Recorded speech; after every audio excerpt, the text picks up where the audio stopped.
할렐루야. 오늘은 출애굽기 15장입니다. 출애굽기 15장 1절부터 8절까지 말씀입니다.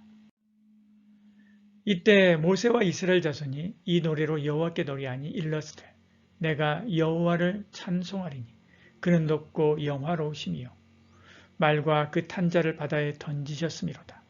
여호와는 나의 힘이요 노래시며 나의 구원이시로다. 그는 나의 하나님이시니 내가 그를 찬송할 것이요 내 아버지의 하나님이시니 내가 그를 높이리로다. 여호와는 용사시니 여호와는 그의 이름이시로다. 그가 바로의 병거와 그의 군대를 바다에 던지시니 최고의 지휘관들이 홍해에 잠겼고 깊은 물이 그들을 덮으니 그들이 돌처럼 깊음 속에 가라앉았도다. 여호와여 주의 오른손이 권능으로 영광을 나타내시니이다. 여호와여 주의 오른손이 원수를 부수시니이다. 주께서 주의 위엄으로 주를 거스린 자를 엎으시니이다. 주께서 진노를 바라시니 그 진노가 그들을 지푸라기같이 사르니이다. 주의 콧김에 물이 쌓이되 파도가 언덕같이 일어서고 큰 물이 바다 가운데 엉기나이다. 아멘. 출애굽기 15장은 모세와 이스라엘 백성의 찬양 그리고 마라의 쓴물 사건의 이야기가 나옵니다. 출애굽한 이스라엘 백성 그들이 광야로 들어갔습니다. 가다가 보니까 앞에는 홍해죠. 좌우에는 산들이 있고요. 뒤에는 애국 군대가 쫓아왔습니다. 기가 막혔지요. 하나님께서 길을 열어주셨습니다.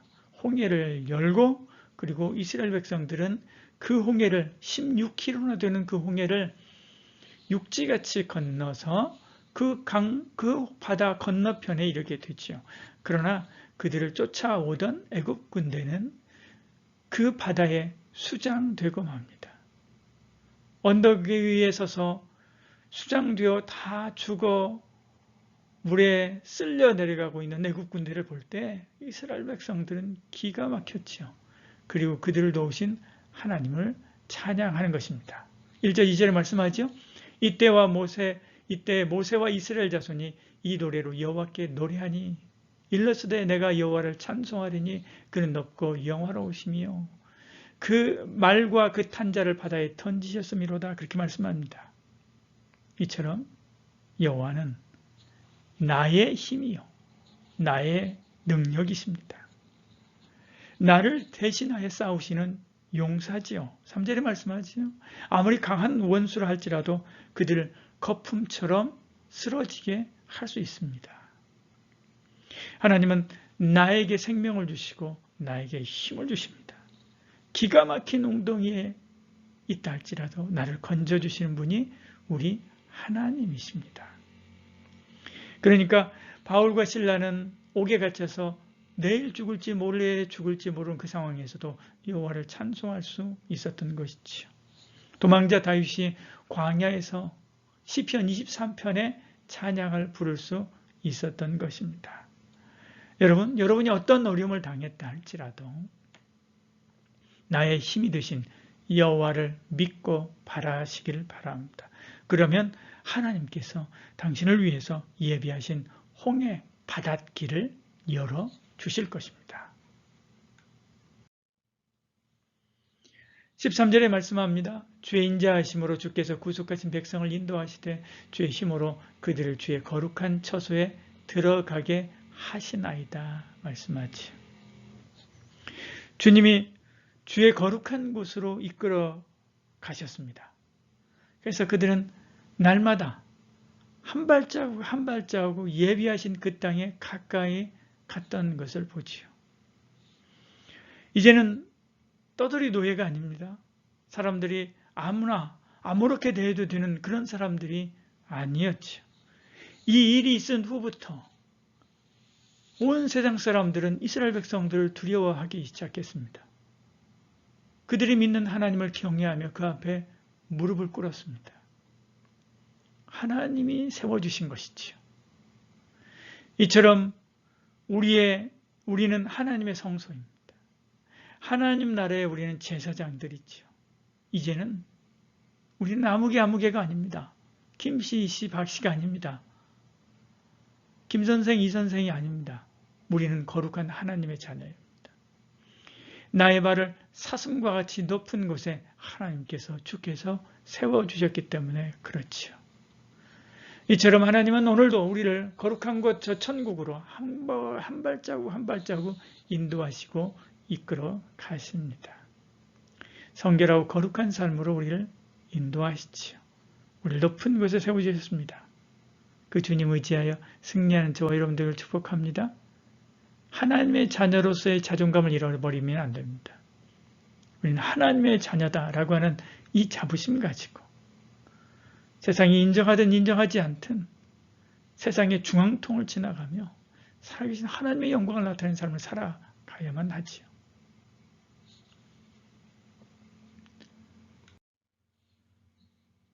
모세가 바로에게 광야에 사흘길쯤 가서 우리 예배하겠다라고 이야기를 했습니다.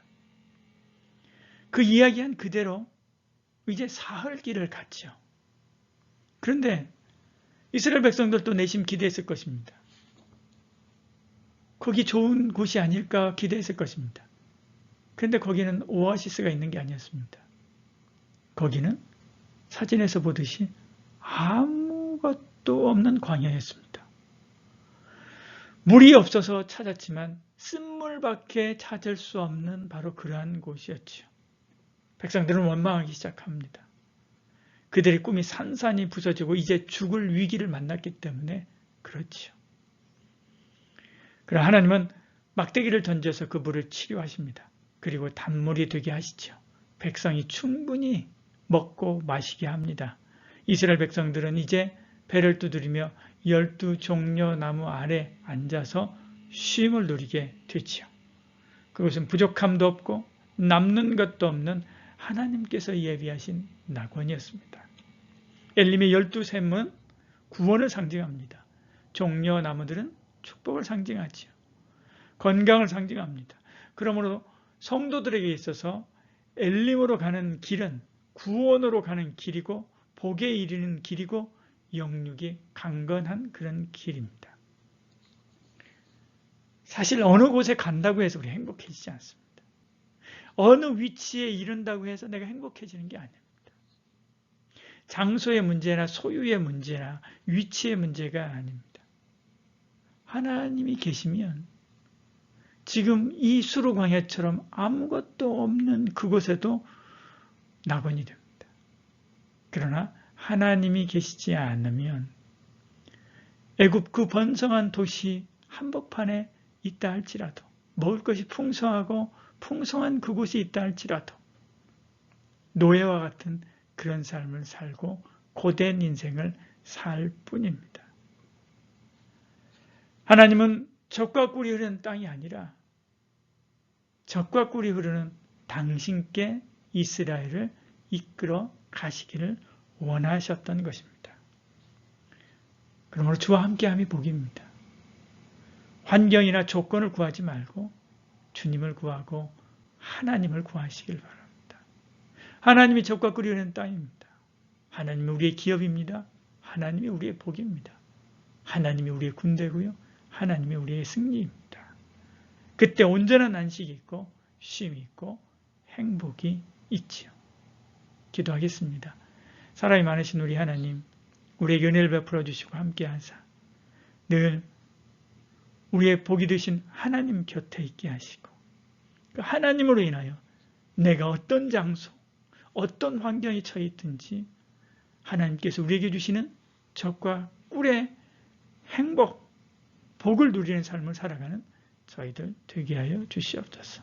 예수님 이름으로 기도드리옵나이다. 아멘.